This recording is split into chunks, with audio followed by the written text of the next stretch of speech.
Assalamualaikum warahmatullahi wabarakatuh. Waalaikumsalam warahmatullahi wabarakatuh. Salam sejahtera bagi kita semua sekalian. Kali ini saya akan berbincang dengan Pak Dr. Dedi Kuswandi MPD. Beliau adalah dosen Universitas Negeri Malang. Kita akan berbincang seputar tantangan pembelajaran di masa pandemi COVID-19. Langsung saja saya sapa beliaunya. Assalamualaikum Pak Dr. Dedi. Waalaikumsalam warahmatullahi wabarakatuh, Pak. Gimana, sehat? Ya, alhamdulillah sehat nanti. Alhamdulillah. Alhamdulillah. Ya. Terima kasih Pak Dedi berkenan bincang santai di channel saya. Ya.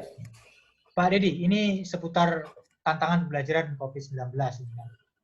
Sebelum kita ke sana, poinnya, mungkin bisa dijelaskan dulu Pak Dedi, konsep apa itu metode, apa itu strategi pembelajaran, karena ada banyak guru yang memang belum paham juga tentang konsep itu. Oke, Pak. Baik, memang betul Pak, kalau kita berkecimpung di dalam dunia pendidikan, apalagi sebagai seorang guru, maka kita harus paham tentang konsep-konsep gitu ya, yang melekat di dalam pendidikan dan pembelajaran.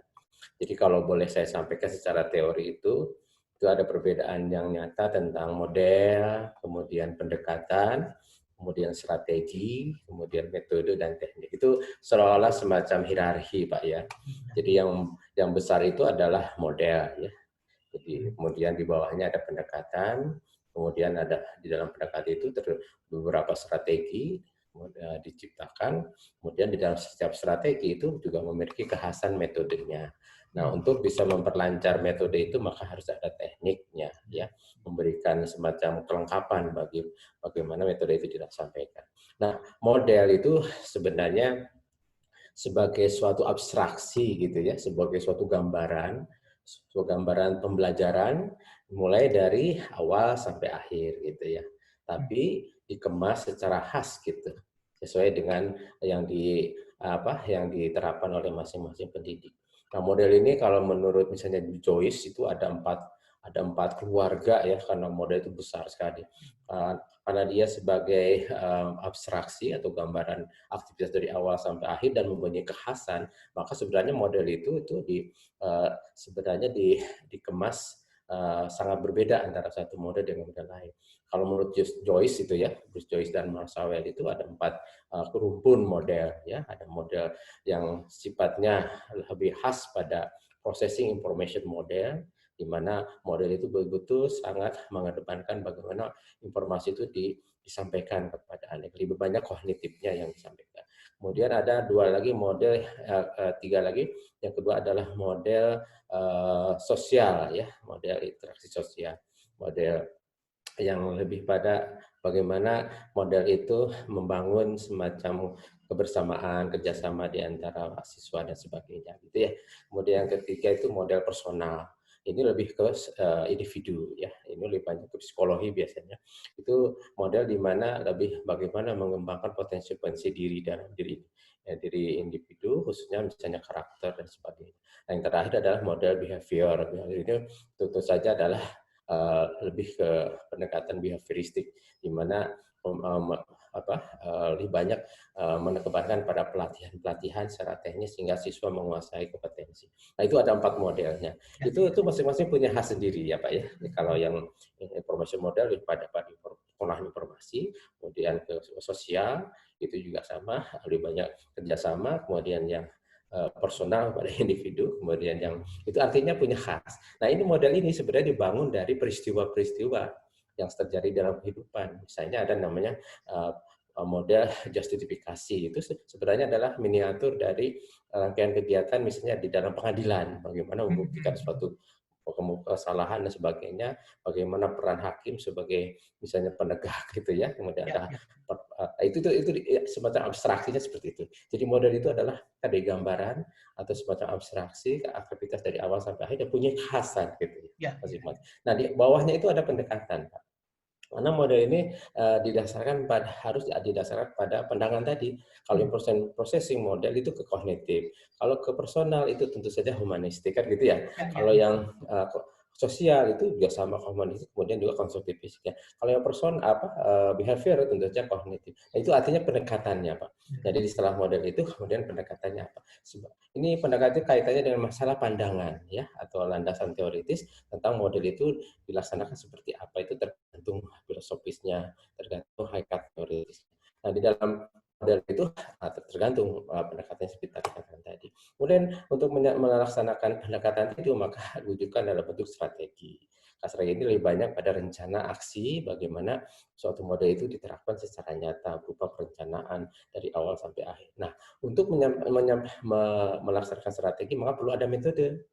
Karena setiap strategi punya tujuannya sendiri, punya maksud sendiri, punya taktik dan politiknya sendiri. Kemudian dibuatlah diimplementasikan dalam bentuk metode atau cara bagaimana prosedur kerangka proses pembelajaran itu dilalui dari awal sampai akhir. Biasanya ada 3 tahapan metode itu. Ya, awal, inti, kemudian akhir itu seperti apa itu. Nah, itu tergantung metodenya seperti apa. Kalau misalnya pendekatannya atau modelnya adalah lebih banyak pada sosial, maka mungkin pendekatan yang sifatnya project based itu lebih ini model project based itu nanti dilakukan dengan metode seperti apa, misalnya kunjungan ke lapangan dan sebagainya. Nah, terakhir adalah teknik. Teknik ini adalah cara khas ya yang bisa menunjang, memperjelas bagaimana metode itu dilakukan secara baik. Teknik itu bisa dengan menjelaskan, dengan bertanya, gitu ya, bisa dengan menggunakan alat tertentu, itu teknik. Itu adalah untuk memperjelas penyampaian metode atau pelaksanaan metode di dalam proses pembelajaran. Saya kira itu mungkin kira-kira seperti itu, Pak Ana. Oke, baik. Terima kasih, Pak Didi. Ya. Sehingga di era sekarang ini, tantangannya seperti apa ini pembelajaran di era pandemi kita ini? Ya, jadi ya kita tetap mengambil hikmah positif Pak ya, apapun keadaannya. Nah, saat ini tapi memang harus ada semacam perubahan paradigma. Karena sudah tidak menormal lagi istilahnya kan gitu ya. Sekarang segala sesuatu harus dilakukan misalnya secara daring karena ada physical distancing gitu kan, ada bagaimana jarak itu harus, sehingga pada akhirnya yang paling cocok sebenarnya adalah dengan menggunakan daring. Tapi itu pun tergantung kan ya, tergantung kebutuhan dan keadaan sosial kemasyarakatan yang kalau misalnya sekolah sudah siap, monggo dilaksanakan. Kalau tidak ya tentu saja pada akhirnya harus disesuaikan dengan kondisinya. Sekarang banyak sekali Pak teknik-teknik atau cara-cara bagaimana pembelajaran itu dilakukan. Bisa sebenarnya hanya 2 ya, bisa daring dan luring gitu ya. Tapi bisa juga gabungan di antara keduanya. Nah, itu memang harus ada pilihan di sekolah. Kita tidak bisa menyamakan misalnya di perguruan tinggi dengan di sekolah SD, kita di SMP. Kalau perguruan tinggi tidak masalah, semuanya full daring, saya kira tidak masalah. Seperti di UM ya, kita kembangkan full daring itu tidak masalah. Tapi begitu ke sekolah, nah banyak hal Pak ya, pertimbangan-pertimbangan. Oleh karena itu saya katakan bahwa pembelajaran atau kurikulum itu sebagai pilihan. Contohnya gini, dulu pada saat kita normal, kurikulum kita kan berlaku kurikulum K13. Ya, muatan kompetensinya begitu ketat kan, banyak ya, supaya memang memacu siswa untuk mencapai kompetensi yang paling bagus. Tapi sekarang kan tidak bisa. Nah, sekarang mungkin hanya memilih kompetensi mana saja yang paling penting, itu sampaikan. Yang lainnya mungkin ditunda dulu. Kan gitu ya? Itu seperti itu. Ya, saya kira itu. Ya, artinya di era pandemi ini pembelajaran perlu ada paradigma. Misalnya, guru berarti bukan hanya mampu menguasai materi, tapi juga harus paham IT juga, ini kan begitu? Betul, itu. Betul Pak. Tapi yang jelas sekarang itu tidak hanya pendidikan, tidak lagi tanggung jawab guru. Mungkin kalau dulu guru dengan orang tua ya mungkin 30-70%, 30-nya orang tua, 70-nya guru. Sekarang mungkin sudah 50-50, bahkan harus lebih banyak guru orang tuanya yang berperan. Itu tidak. Sekarang ini karena anak-anak tidak bisa ke sekolah, maka guru hanya menyediakan alat, kegiatan, kemudian di rumah itu pembelajaran di rumah gitu. Sehingga sekarang perannya beralih kepada orang tua dan masyarakat. Iya. Jadi mungkin kita harus bisa melihat secara konseptual sebenarnya itu kan tidak masalah. Karena konsep pendidikan kita kan menurut Ki Hajar Dewantara itu kan ada tripusat pendidikan ya. Pemerintah yaitu sekolah, keluarga, dan masyarakat. Nah itu sekarang itu kelihatan sekali. Hikmahnya itu sekarang kelihatan sekali bahwa 3 komponen itu harus bergerak bersama. Ya kan? Sekarang tidak lagi menumpukan harapan kepada sekolah. Karena sekolah sudah tidak terbatas sekarang ya dengan daring, sentuhannya sudah lain dengan siswa. Nah, kalau dulu kan full gitu ya selama jam sekolah itu. Tapi sekarang nggak bisa. Sehingga menurut saya sekarang ini pada saat pandemi ini harus ada koordinasi yang baik antara sekolah, orang tua dan masyarakat.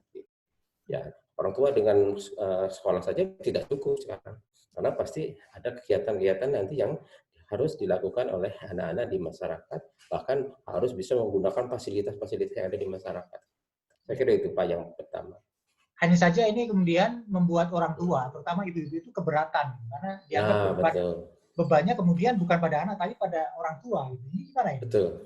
Betul Pak. Akhirnya yang merasakan yang mengerjakan pekerjaan-pekerjaan di rumah itu bukan siswa anaknya tapi orang tuanya. Ini gimana ini? Nah, itu karena mungkin ada satu pemahaman yang berbeda Pak yang harusnya dikoordinasikan dengan orang tua.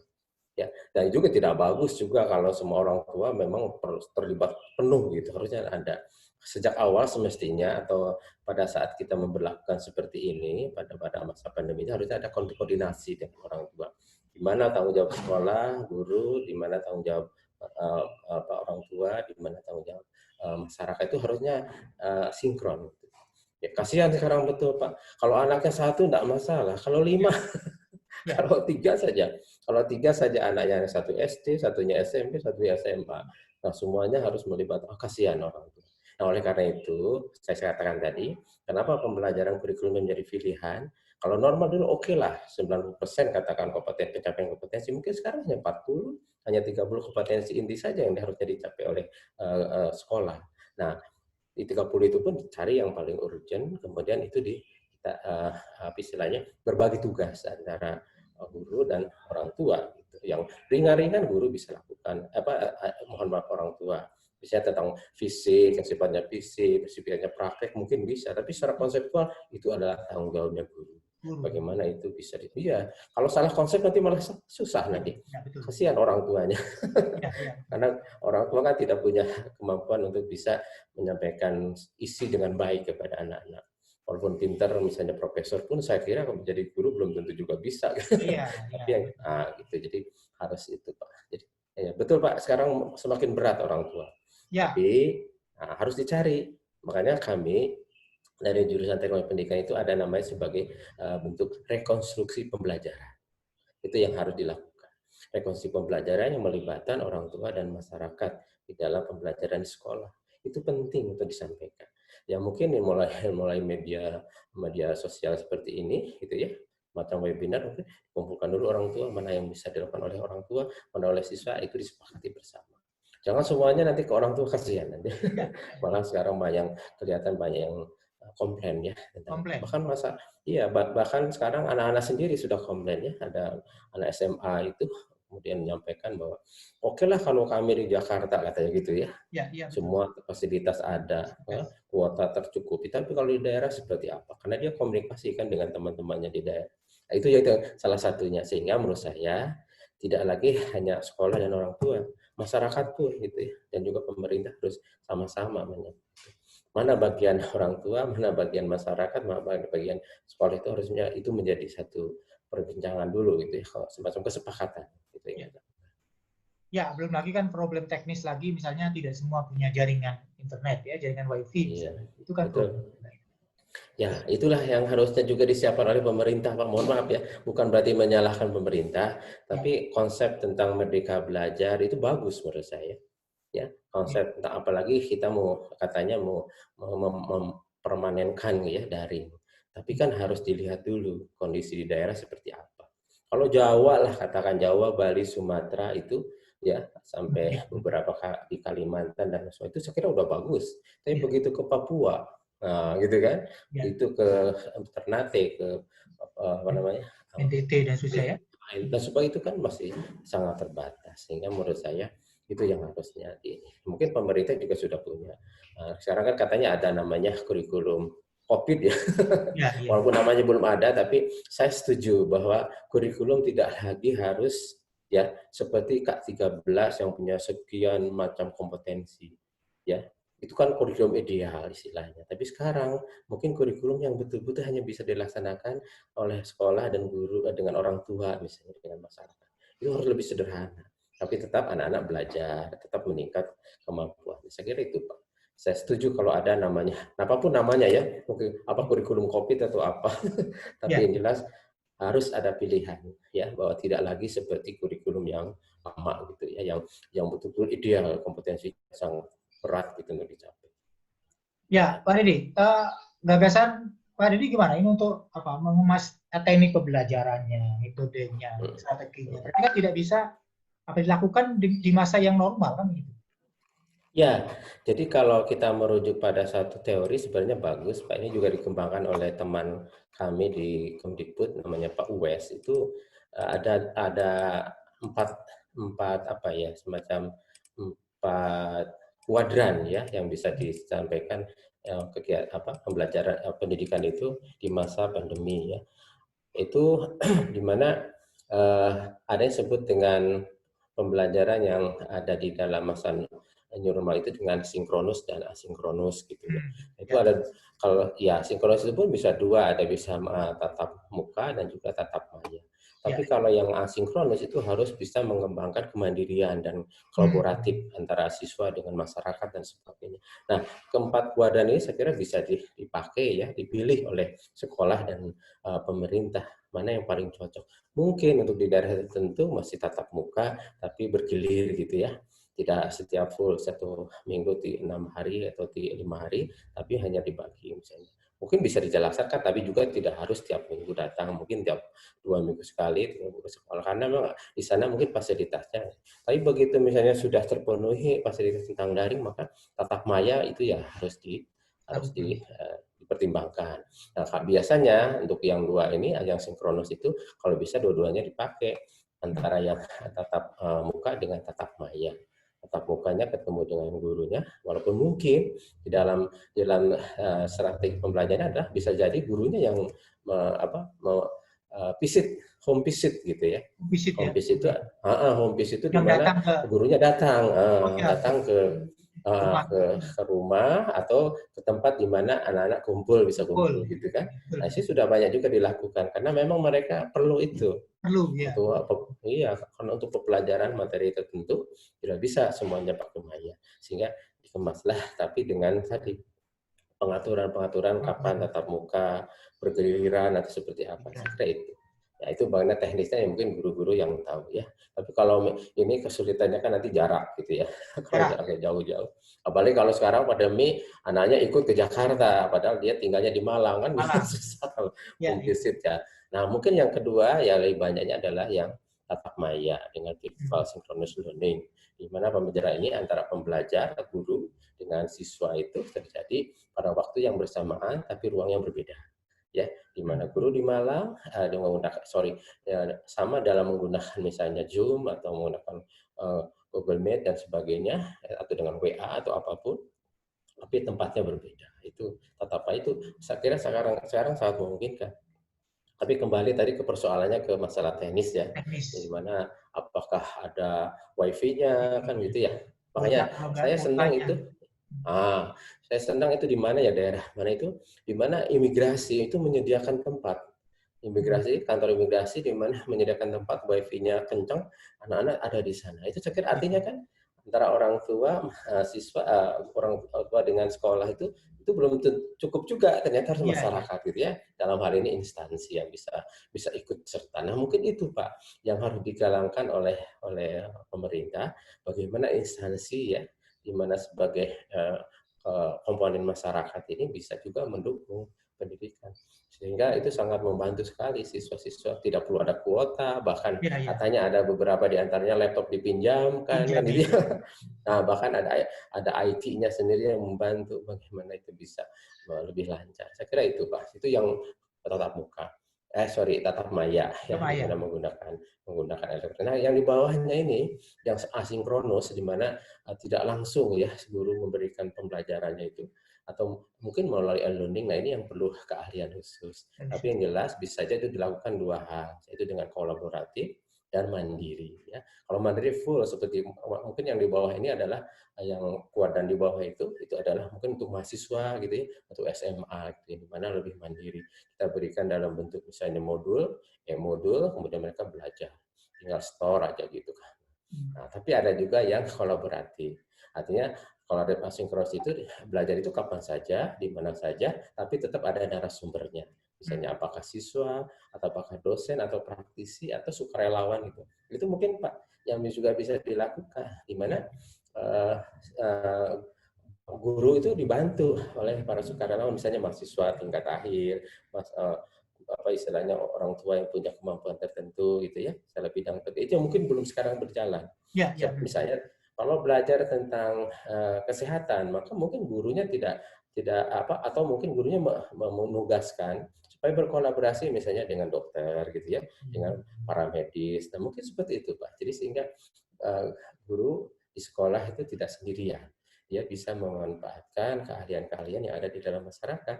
Bisa dosen, bisa siswanya sendiri, misalnya siswa yang senior gitu, membimbing kepada anak adiknya, itu bisa. Itu disebut dengan kolaboratif asynchronous learning, di mana guru tidak ada di situ, tapi diganti perannya oleh komponen masyarakat yang lain. Gitu. Saya kira itu Pak. Jadi saya kira dalam pandemi itu keempat kuadran itu bisa, ya, tetap muka, tetap maya, kolaboratif, dan juga mandiri. Full mandiri itu yang mungkin juga penting Pak. Mungkin ini, tapi ini belum semua sekolah, semua perguruan tinggi juga bisa seperti itu. Karena kesiapan penguasaan IT-nya yang memang tergantung ya ke diri masing-masing komponen tersebut. Saya kira itu Pak. Ya, saya kira menarik Pak Deddy. Tapi kan kadang-kadang sekolah itu kalau nggak tatap muka langsung itu kan tidak lega. Ya. Apalagi tatap muka di dunia maya aja mereka harus pakai seragam biar terkesan sekolah gitu kan. Betul. Itu. Di rumah tapi pakai seragam gitu. Betul. Nah ini kesan gitu yang masih melekat di kita Pak. Karena sejak lama kita memang ada keseragaman gitu ya. Tapi kalau di luar negeri kan sebenarnya tidak seperti itu. Kebetulan saya pernah 2 tahun di sana, anak-anak saya juga dibawa ke sana. Ya di sana bebas saja gitu. Hanya untuk hari tertentu kalau memang senang bareng ya pakai seragam. Tapi itu pun tidak, mohon maaf ya, pakaiannya itu bukan kain tapi kaos karena nyaman aja, pokoknya kenyamanan itu. Tapi kalau seragamnya boleh-boleh aja. Cuman maksudnya di Indonesia ini kan masih topi, harus pakai dasi kan. Tapi mungkin ke depan mungkin sedikit-sedikit berubah, apalagi seperti ini. Yang penting kan bukan masalah seragam, yang penting belajarnya itu yang harus ditingkatkan. Mudah ini sedikit-sedikit lah karena kita memang polanya masih keseragaman itu masih tinggi gitu. Nggak apa-apa. Cuman cara berpikir kan harusnya lebih leluasa, lebih bebas. Mungkin itu harus ditanamkan pada anak-anak sekarang. Karena tadi kita bisa mempelajari satu hal harusnya kan dengan cara yang berbeda, gitu toh. Dengan oleh anak-anak sendiri dikembangkan kreativitasnya itu. Apalagi kan sekarang zamannya ke zaman yang lebih tinggi gitu ya tuntutannya. Maka menurut saya betul apa yang disampaikan UNICEF ya, UNESCO bahwa pendidikan itu harus mencapai 4C gitu ya. Harus melaksanakan critical thinking gitu kan, creative thinking, creative problem solving, kemudian kolaboratif, kemudian juga adalah communication. Ini 4 ini harus menjadi dasar. Nah, kenapa tidak? Walaupun di zaman sekarang kalau bisa seperti itu. Mungkin yang paling susah adalah pada saat kolaboratifnya. Tapi kan bisa saja, seperti saya katakan tadi, pembelajaran saja harus bisanya kolaboratif asynchronous learning itu harus bisa dilakukan. Guru tidak lagi berdominan, tapi digantikan dengan perannya oleh orang lain yang punya mungkin kepakarannya lebih tinggi dari guru. Nah itu yang mungkin harus saya katakan tadi dikemas ya dalam bentuk kesepakatan antara guru, orang tua, dan masyarakat. Saya kira itu. Sehingga barangkali guru juga harus mampu beradaptasi dengan membuat RPP yang. Nah betul. Betul, saya setuju saja menggunakan RPP 1 lembar gitu ya. Lembar, singkat gitu ya. Tapi isinya yang penting, bukan masalah kuantitas 1 lembarnya, tapi di dalam 1 lembar itu ada nggak kualitas yang bisa memberikan kesempatan pada untuk berpikir kritis, kreatif, kolaboratif gitu ya dengan 1 lembar itu bahkan bisa apa istilahnya meningkatkan komunikasinya dia dengan masyarakat dengan berbagai macam pikiran-pikiran yang berbeda misalnya seperti itu. Saya kira tidak masalah Pak. Tapi yang jelas betul Pak, guru harus tetap menjadi agen perubahan. Ya, tapi bagaimana dia bisa menjadi agen perubahan, harusnya berubah dulu pada dirinya kan. Ya. Harusnya dia terbuka, terus bisa mengakomodir bagaimana gaya belajar anak. Nah, itu harusnya bisa. Cuman itu yang agak susah sekarang ya. Sekarang kan tuntutan kurikulum. Ya. Anak guru harus mengikuti kurikulum, nah itu yang agak susah. Makanya saya bilang, sekarang ini kurikulum yang formal seperti yang kurikulum K13 dan sebelumnya itu kalau bisa segera dimodifikasi ya, segera diadaptasi, bukan dimodifikasi. Diadaptasi menyesuaikan dengan kondisi yang ada sekarang. Mungkin kompetensi yang tadinya 1 sampai 10 mungkin hanya 2 atau 3 atau 1. Yang penting itu intinya. Itu inti pembelajarannya ada gitu kan. Terus kegiatan pembelajarannya yang harus bisa lebih banyak diciptakan oleh guru, saya kira itu Pak. Ya, terakhir Pak Dedi, kira-kira himbauan untuk guru kira-kira apa ini di era pandemi ini? Ya, saya juga sama guru. Termasuk ya, saya juga sama. RPP gimana gitu.